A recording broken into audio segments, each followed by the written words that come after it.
Our next presentation is early season weed control in soybeans. Our final speaker this morning is Dr. Andrew McKenzie Gopsill. Andrew has been a research scientist in weed science at AAFC in Charlottetown Research and Development Center since 2016.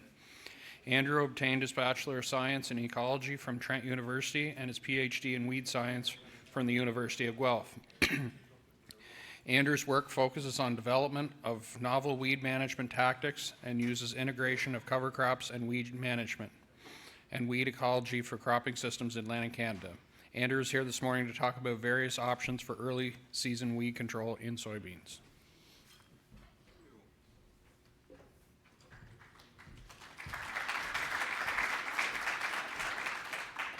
All right.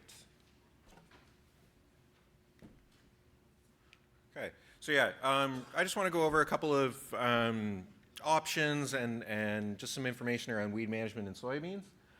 If we look at our provincial average of soybean yield for the last 10 years, it's kind of, we've seen a little bit of an uptake in the last couple of years, or a little bit of an increase, but it's more or less stagnated right around, I think it's 1.1 tons per hectare, or per acre.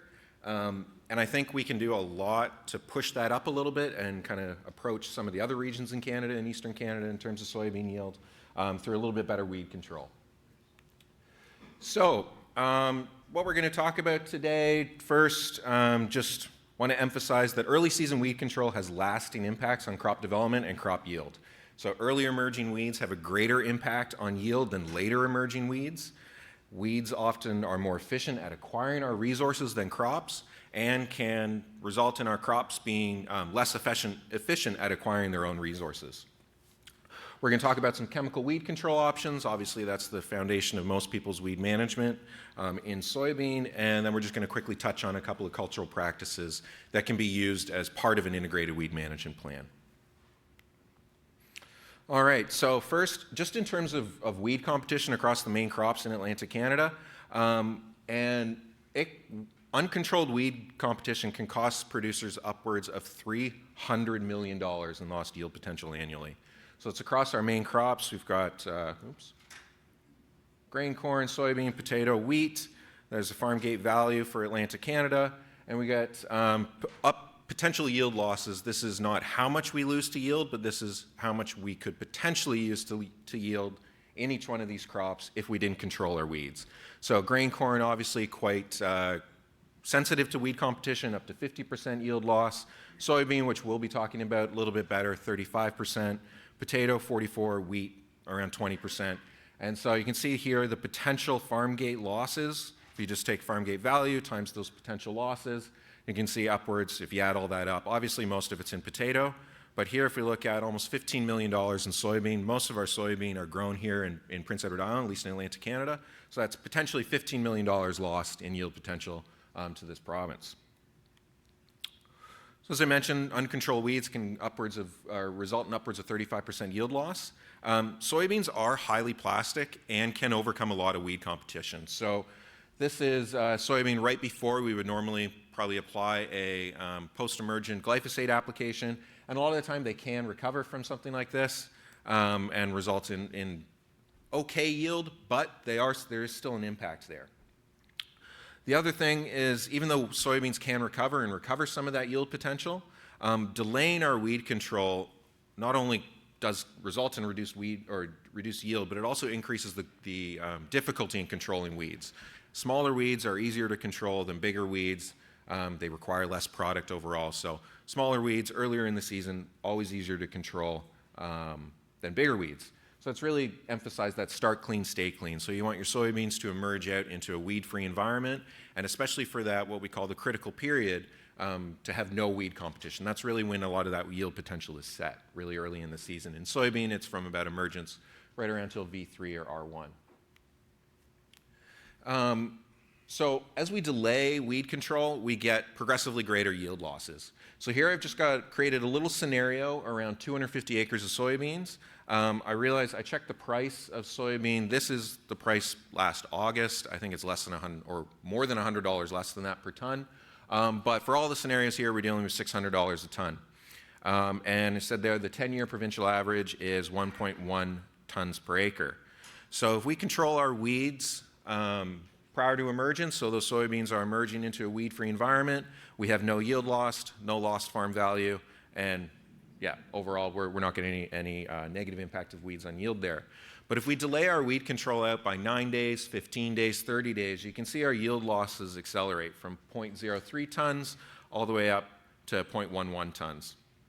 And that equates to $18 in lost value per acre all the way up to $66. And on that 250 acres of soybeans, you're going from almost $5,000 lost to almost $17,000 lost. In terms of weed height, so that's just around weed timing, but that's assuming, kind of small weeds that aren't, big giant ones that are going to have a really greater impact on yield here. So this is some data from Peter Sikkema, who spoke last year. And we've got weed height here at the time of application. So 2, 4, 6, and 8 inches in height. And so this is when they were actually controlled. So obviously our soybeans are emerged at that point. You can see that as we go from a height of 2 inches, we get a yield loss around 0.5 tons per acre. And it accelerates up to 0.3, so a third of a ton per acre, when you're waiting till those weeds are about 8 inches in height, which, a lot of the times we'll have weeds that are easy 6, 8 inches, when we're delaying our herbicide or all of our weed management to postseason glyphosate applications in soybean. And so you can see here the loss of value from $30 an acre all the way up to $180 an acre. And so that equates to almost $50,000 on 250 acres. So that's all data from small plot work, but what about out in the real world? So this is some data from our yen fields. So these are all just our yen soybean fields. And what we've done here is looked at just the herbicide program. So obviously these numbers are heavily confounded by soybean type, other management, seeding rate, seeding date, a whole bunch of different things. We're just grouping them by herbicide program here. And so we have our 5 different herbicide programs from a pre-emerge only, post-emerge only, which we kind of set as that baseline, and that post-emerge would tend to be a glyphosate application at the V3 or R1. That is, I think there's about 50 fields in this data set, and 3/4 of them, that's the only weed management that they're doing. Then we have a couple other programs. So we've got our pre plus post. That's a pre-emergent plus a post-emergent around that V3 stage. Then 2-pass and 3-pass post-emerge programs. So if we look at just the average yield on post-emerge only, 0.3 tons per acre, and almost half a ton per acre more when we combine that with a pre-emerge product. And when we, again, equate it out to, this is our farm value per acre, $900 on a post-emerge only program. You get about $200 per acre more on a pre plus post.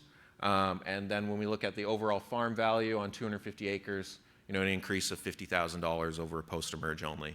You can see some other increases as you increase the number of weed control passes, but you probably don't want to, there's better programs than a 3-pass post-emerge herbicide for soybeans, even though that does equate to the highest yield. Although that is, the sample size on that I think is only 2 producers, so kind of take that with a grain of salt. So there is a desire to delay our herbicide applications until all the weeds have emerged. So that's kind of driving some of this, we only want to do single applications of glyphosate, usually around that V3 or R1 stage, but often yield potential is lost at this point. So we just kind of went over a couple of those examples and how we're losing that yield early on. Earlier applications are going to have improved weed control. Again, smaller weeds are easier to kill than bigger weeds, and they require less product overall. And we're going to see improved crop yield. And the last thing I just want to touch on is the reliance on post-emerge glyphosate applications really drives the selection for herbicide resistance. We've been spared a lot of that across our region, but I'll give you some examples that they're dealing with in Ontario, where again, there was a heavy reliance on Roundup Ready cropping systems and single post-emerge glyphosate applications. And yeah, that really increases the cost of your weed management going forward. All right, so when a soybean emerges into a weedy environment, already at the time of emergence, so this is these plants here on your left, that's 3 days after planting. So the cotyledons haven't even unfolded yet, but they've emerged out into a canopy of weeds. And we can already see, it's a little hard to tell the height of these plants, but they have more shoot biomass, so they're a little bit taller, and that comes at the expense of root biomass. So you can see that the lateral roots up here on those plants emerging into a weed-free environment are quite a bit bigger and more developed than those weedy plants. And then if you keep those soybean growing in those weedy conditions, this change in biomass allocation just gets amplified. So here, this is soybean grown in weedy environments all the way up to the V3 stage, and you can see they're a little bit taller, and that's all coming at the expense of that root growth. So you're resulting in less root development really early on of these plants, and so they'll be less able to tolerate subsequent stresses later on. You've already set them up and altered their growth trajectory, and you set them up to be worse at tolerating later stresses. So we can look at that using Gini coefficients, which is an economic model. So usually when we talk about income distribution in countries, if we have a perfectly even distribution of income, every single person in that country will have the same amount of money. That would result, or that is, that's that one-to-one straight line there. If taken that and applied it to soybean yield, so those are those open circles there. And so again, we want our soybean yields to be along that perfect even line. We're dealing with clones. Every single seed has the exact same yield potential, and we want that soybean seed to realize that full yield potential. So here, we've got 4 different scenarios here. This is soybean growing in a weed-free environment with absolutely no stress. Luxury feeding conditions. This was done in a field fertigation system, giving ample nutrients, moisture, or water throughout the full season. And we're able to achieve the full yield potential out of every single one of those plants. But as we start to introduce stress on those soybean, whether or not that's weed control, which is this, early season weed pressure, which is this scenario here, a drought stress around reproductive stage, which is here, or the combination of that drought stress and that weed control, or that early season weed stress, we start to get some of that shifts away from that perfect equality. So some of these plants are going to become smaller, some of them are bigger. So we introduce what we call these size hierarchies, and then those can be amplified when you add additional stresses. And so that plant, especially if it's really weakened, later on it gets hit with a drought stress, it will actually succumb to that, and you'll get reduced yield. And then again, amplification of this kind of shift away from the ideal situation where every plant is realizing its full yield potential. All right, the last thing is around herbicide resistance. So these are some maps produced by OMAFRA. They make these every single year based on their survey work. I've just picked 2 of them. Here we're looking at herbicide-resistant Canada fleabane or horseweed. And so these are the most up-to-date maps that they have available. And they have it, if that county in Ontario has one of these weeds, it's colored. And so the dark color here is horseweed resistant to 2 different herbicides, modes of action. Be group 2, which a good example you're probably familiar with would be Refine or Prism, and group 9, which is glyphosate. So the darker color here, you can see that pretty much all throughout southern Ontario, they have 2A resistant horseweed all through there, resistant to group 2s and 9s. Over here, we have water hemp. This is related to pigweed. This is not a pigweed we ever want to get in our region. You see 5 different colors there, and that's because they have populations resistant to 1, 2, 3, 4, and 5 different herbicide modes of action. So you can see that dark color here. That's group 2, so things like Refine. Group 5, that's Sencor. Group 9, glyphosate. Group 14, be like Authority or Aragon. Group 27 would be Callisto. So you're knocking out pretty much every single tool you have in your toolbox for soybean and corn production. We don't have water hemp here in Prince Edward Island or Atlantic Canada as far as we're aware, but they have 5-way resistant populations in Quebec. So it is kind of slowly spreading around and kind of working its way east. So these are things we do not want to ever get here. And they estimate that due to 1, lost yield, so even if you increase the amount of herbicides in your tank mixture, you're still not going to be able to achieve 100% weed control when you're dealing with these things. So there is a bit of a yield hit to maintain or acceptable yield, and that's just going to increase your herbicide costs. And so I can't remember the exact per acre cost, but across the main Ontario cropping systems, Peter Sikkema's lab estimated that from reduced yield and increased herbicide costs, it's adding about $20 million or $28 million to weed management every single year. So, how do we maximize weed control in soybeans? So we're going to spend some time talking about pre-emerge soil-applied herbicides, because this is really, if we want to start clean, stay clean, we need to get away from single or relying on post-emergent applications and incorporating and going back to more of these soil-applied herbicides. So these products should be applied shortly after planting. In soybean, you can get emergence within the first week after planting, depending on the environment. A lot of these products, you're relying on like a physical barrier between where you're applying the product, where it's acting, and where the soybean is. So you do want to usually get that product down shortly after planting, or as soon as possible, because you don't want the soybean to come in contact with it. It may increase crop injury. Heavy residue can interfere with herbicide efficacy. Herbicides can bind to lignin in decaying crop residue, weed residue. Usually we get enough precipitation that it doesn't matter. It ends up washing that herbicide off that residue. But if you're in any kind of reduced tillage, conservation tillage, no-till situation, just be aware that if you have a tremendous amount of residue sitting on that field, that the herbicide could potentially be, it may interfere with herbicide efficacy. All of these products, we're relying on them sticking around in the soil for that residual efficacy throughout the early stages of growth. That means they interact with our soil, and in particular, things like soil texture, clay content, soil organic matter, and soil pH. So whenever you're using one of these products, especially if you're unfamiliar with it, make sure you check the label and adjust your rate based on what it says on the label for your soil conditions in the particular field where you're going to be applying it. Next, rainfall is required for activation. What we mean by that is when we spray that product on the soil surface, that is not where the weed seeds are germinating. They're germinating further into the profile. We need to get that herbicide dissolved in that soil water solution so that it can be uptaken by those developing seeds. If there's a weed seed there, it's susceptible to a herbicide and it's germinating, and we have that herbicide present, it will kill it. So we want to make sure that it's there for those weed seeds to be picking up. Mentioned checking the label for specific considerations. There can be other things that you want to check around, especially around recropping it restrictions. And I will mention just there's other things around the interaction between environmental conditions and soil conditions that you should also check. But it's all very label specific.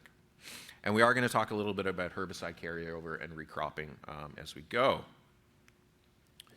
So probably familiar with tank mixing. But really, when we're talking about tank mixing, there's really two different things we might be referring to. The first one, probably pretty familiar with, and that's just taking two different herbicides from different modes of action, sticking them in the same tank, and spraying that. So a good example would be Sencor and Dual. You can put those two products together. They also sell it as a premix called Boundary, and you are going to get broadleaf and grass control there. So your grass control is going to come from Dual, whereas your broadleaf control is primarily going to come from Sencor. So that is a tank mix.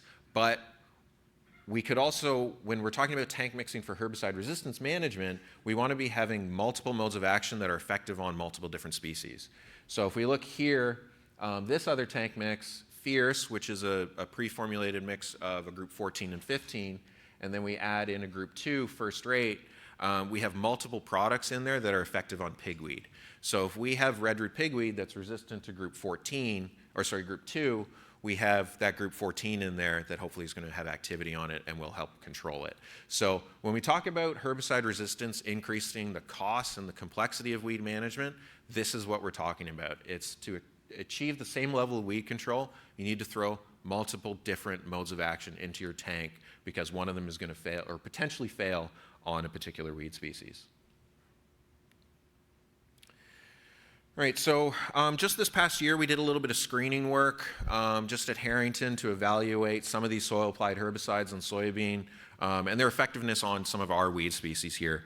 So we have a couple of just single product mix or single products, so things like Sencor, Zidua, Valterra, Dual. We've got all their active names here, the different herbicide families here. And then we did look at a couple of different tank mixtures. So we have Fierce, which is Zidua and Valterra mixed together. Bifecta, which is Valterra and Sencor, Boundary, which is Sencor and Dual, and then we tried a group 2, Broad Strike and Dual as well. They do vary in efficacy across different weed species. So if you look at some of those individual products, like Sencor, you're probably all familiar with it, but not as effective on grasses, but pretty good on broadleaves. And then when you mix it with Dual, which is good on grasses, but less effective on broadleaves, you get pretty good control across the board. There we go. Yeah, so there's quite a bit of variability, and when we use these tank mixes, we can broaden the spectrum of weed control and get better grass and broadleaf weed control. Yep. Any other comments? That's Canada flea bane on the last Yes. column. Yep. Are you finding a weed seed bank that was variable in its germination? Just any more comments on our control options for Canada flea bane here?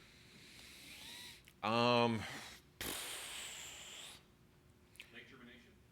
So it's a funny one that can operate as a winter annual or a spring annual.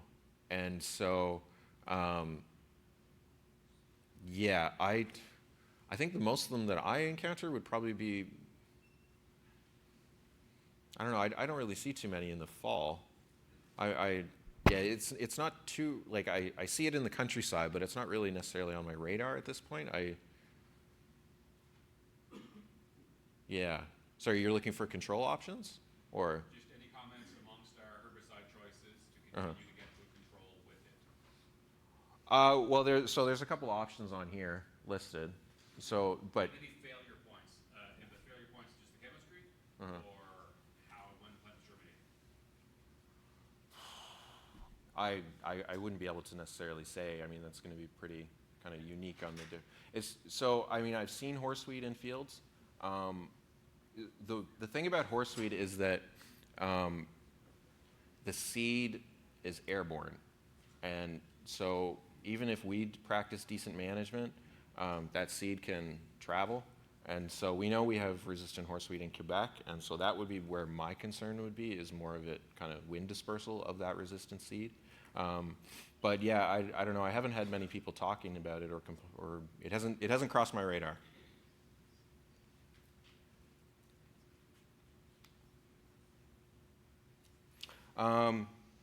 Okay, so getting into weed control and yield, here we've got each one of those products, and we have weed control on the left and then yield on the right.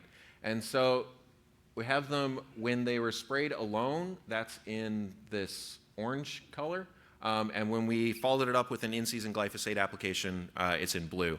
So you can see here across any of our pre-emerge products, when we use them alone, we saw some weeds, especially, this is our weedy control where we actually did no weed control. So something like Dual, it's a grass herbicide. So it's effective on grasses, but it allows, if you only use it, it's going to become like a field of lamb's quarters and pigweed. So that's probably what happened there. But we combine any one of these products with a post-emerge application of glyphosate, we got pretty much 100% weed control. The only place we saw weeds was in this treatment, which was glyphosate at planting and then glyphosate again at V3. So everything else provided 100% weed control. Turning over to yield, we have our weedy control again here. So this is no weed management here. Don't really worry about the x-axis or dealing with, the y-axis around what the actual yield was, because it's all low because of our environmental conditions this year. But when we looked at any of these pre- and post-emergent herbicide programs, we got between a 13 and a 95% increase in yield. So when we compare it to a post-emerge only, which is this program right here. So every single one of those blue bars, which is a pre and post, was higher than a post-emerge only, and it ranged between a 13 and almost 100%, or a full doubling of yield. All right, I just want to talk quickly about crop rotation restrictions, because it's really important, especially when incorporating some of these soil-applied herbicides that you're maybe not familiar with. So just some general comments. First, Authority, which is a Group 14 product, more available at low pH. This is a product that was used in potato for a couple of years, but has since kind of, I think the label still exists, but it's not sold anymore. I had heard a couple of different stories as to why, but I think some of the crop injury at our low pH soils may be related to it. Atrazine Sencor, less persistent at low pH, so sticks around not as long at low pH soils. Some of those group 2s, so these ones are heavily used in other regions or other soybean producing regions, but because of some of the crop rotation restrictions, especially around potato, probably see a lot less usage here. But things like Classic, Pinnacle, First Rate, and Broad Strike, less persistent at low pH, and then Pursuit, which I have only ever come across one person using, is more persistent at low pH, and that's one that if you're in like any kind of vegetable rotation, usually you don't even want to touch it because it can persist for years. So these are rotation restrictions for your group 5, 14, and 15 herbicides. So some of the common ones you'd use in soybean. So you can see they're, in general, fairly safe around potato. The one issue would be some of these right here, Reflex, Valterra, and Fierce. We've applied, I mean, Reflex is labeled for use on potato prior to emergence. We've never seen any issues with it. Valterra, we sometimes see a small reduction in potato biomass following Valterra, and the same thing with Fierce, which we think that's coming from the Valterra. But in general, the year after application, we don't usually see any issue with any of those products. And then on your cereals, here we've got some of them that say 4 months to winter wheat, so things like Zidua, Reflex, Valterra, Dual. We've applied those on soybeans, on peas, all that, and then seeded winter wheat 3 months after application, and never seen any kind of impact on emergence or on winter wheat yield. So even though it says 4 months for all of those, I would be fairly confident that you'd be able to get away with it in planting a winter wheat crop after using any of these products. Some specific considerations for group 14s. So the one I want to highlight is Authority here. So these products are primarily microbial degraded, which means we're relying on soil biology to get rid of them for crop safety in subsequent years. So when we have conditions that reduce our soil biological activity, such as drought, you can get greater persistence and greater risk of carryover injury. So Authority is one that specifically says on the label, if you use it and then you get a drought year within the next 2 years, increase your crop rotation restrictions by a full year. So if you're using that in your rotation, be really aware that definitely last year would have been a drought year and that you want to increase those restrictions all by a full year. Another product, Group 14 product, it came up on I was on the Yen chat, like the Yen WhatsApp group chat last year, and people came up asking about Aragon or saflufenicil. This is a product that's used it's usually tank mixed with glyphosate. It can be used for burn down, but then I'm pretty sure it's also used as a desiccant on a couple of different crops. And so we've applied it to potato and never had any issues, again, pre-emergence, and we've applied it to things like peas, I think faba beans and dry beans. We've desiccated peas with it, and it all again, never seen any issue with potato. Here's some data from Darren Robinson. He's a University of Guelph prof who works in vegetable production down in southern Ontario, and they've also never seen any issue with Aragon in potato. So this is marketable yield the year after application of any of these products. You have untreated and then Aragon there in white. The only one they maybe saw a potential issue with was onion, but I'm not sure how much onion production is probably happening here. So at least potato doesn't seem to be an issue. There are issues with Group 2s though. So here we've got some of the Group 2s you might use in soybean, First Rate, Classic, Pursuit, Pinnacle, and Broad Strike. And you can see with the exception of Pinnacle, it's all either bioassay or 22 months to potato. I included carrot there. It's usually about the same rotation restrictions as potato. So generally be really careful. I think the only person I've met that used Pursuit, I think told me they used Pursuit so that they could never give the potato or the land up to potato producers. And I know Peter Sickham has shown pictures of Pursuit injury on tomatoes years after application. So yeah, that product is probably, I don't think you probably can't buy it here. You probably have to import it from somewhere else. But one that's definitely a potential issue. So be very careful with any of these. We haven't necessarily seen broad strike injury. we've been using it at the research farm.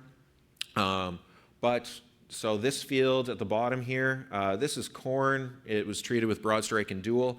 We had a bit left in the tank, so the sprayer just went and sprayed the rest of this field. And you can see some pretty terrible emergence. So this is buckwheat after application of broad strike dual. Dual is fine, or buckwheat is tolerant of dual, so it's not that. But yeah, so this really uneven emergence. Those plants, they grew about that big if they grew at all, and died out. But this is the kind of injury you might see. We call it bottle brushing, and then uneven emergence. Purpling of leaf tissue is a pretty classic sign of any kind of group 2 injury. And so drought conditions persisted across much of Atlantic Canada. In Saskatchewan, they produce like a herbicide carryover risk map that is entirely related to precipitation. Obviously, they have way less precipitation in a year than we do. But yeah, their rotation restrictions and herbicide carryover risk is entirely related to precipitation in the previous year. So if you used any of these products and they mention anything about long rotation restrictions, be a little more cautious, or especially around this year. So I did find a quick test for herbicide carryover produced by the University of Nebraska. So this is if you've used one of these products and you're not sure about going into the next crop, and you check the label and it says bioassay, here's a bioassay you can do just on your kitchen window. So if you just look up University of Nebraska Extension, look up their quick test for herbicide carryover. They do a pretty good job of explaining exactly the procedure you'd want to do. And then they also have another table that lists the typical injury you would expect from these different products. So it gives you an idea of what you might be looking for. And then they also have, how many cores you need to take to get 1 pound of soil for your test. All right, last thing I just want to touch on is around cultural practices. So we've been doing some work, not specifically on row spacing, but as part of that project, we are looking at different row spacings of soybean. 6-inch, which is kind of probably more common here, as compared it to 30 inches or corn row spacing. This is all with a pre and post broadcast herbicide program. No difference in weed control between the two in the season, and then no statistical difference in yield. If you round those, they both equal 1.3 tons per acre. So and this is some data from Michigan, again, just at 3 different row spacings, 6-inch, 15, and 30-inch. Again, no difference in yield. And when you can get some increased weed suppression by narrowing your rows and increasing your population, but when you combine that with a proper pre and post herbicide program, a lot of the time the differences just kind of wash out, and you end up with good weed control, and it doesn't matter about your orientation of your soybeans in the field. And again, this is just looking at soybean seeding rate. We do see a general decline in weed biomass as you increase your seeding rate. You don't really see a reduction in weed density. So the same number of weeds are there, they're just smaller, but your soybean seeding costs go way up. So again, you're not necessarily seeing an improvement in weed control or in yield, and especially if you're combining with a good herbicide program. You probably want to keep your population down as close to the kind of economic threshold that you're looking for seeding rates. So that's everything I have. Happy to take any other questions. I think I still have a couple minutes. Oh, 1 minute. So.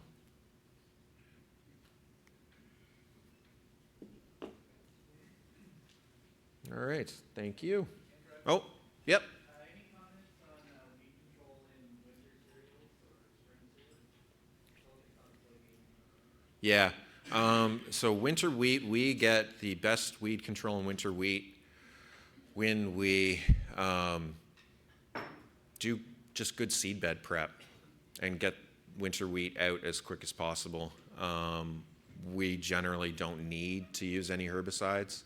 I think, yeah, as long as we get good weed control. Some of those winter annuals can be a problem. So if you see any of those, it can be a good idea to do a burn down, glyphosate, something like that, just to get good weed control early, and then seed your winter wheat, and usually we're fine. You can use Refine in the spring, but often the weeds that'll be there are not susceptible, so it's not going to do anything for you. And usually you're at like canopy closure pretty soon after.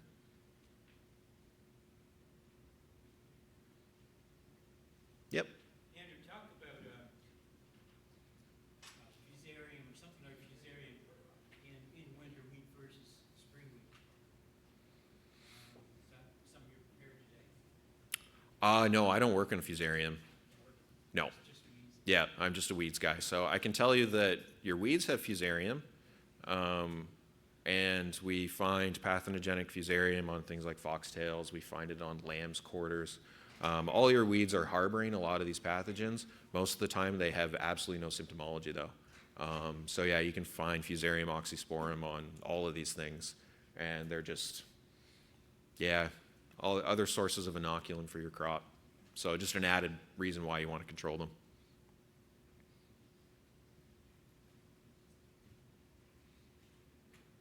Anything else? All right. Thank you.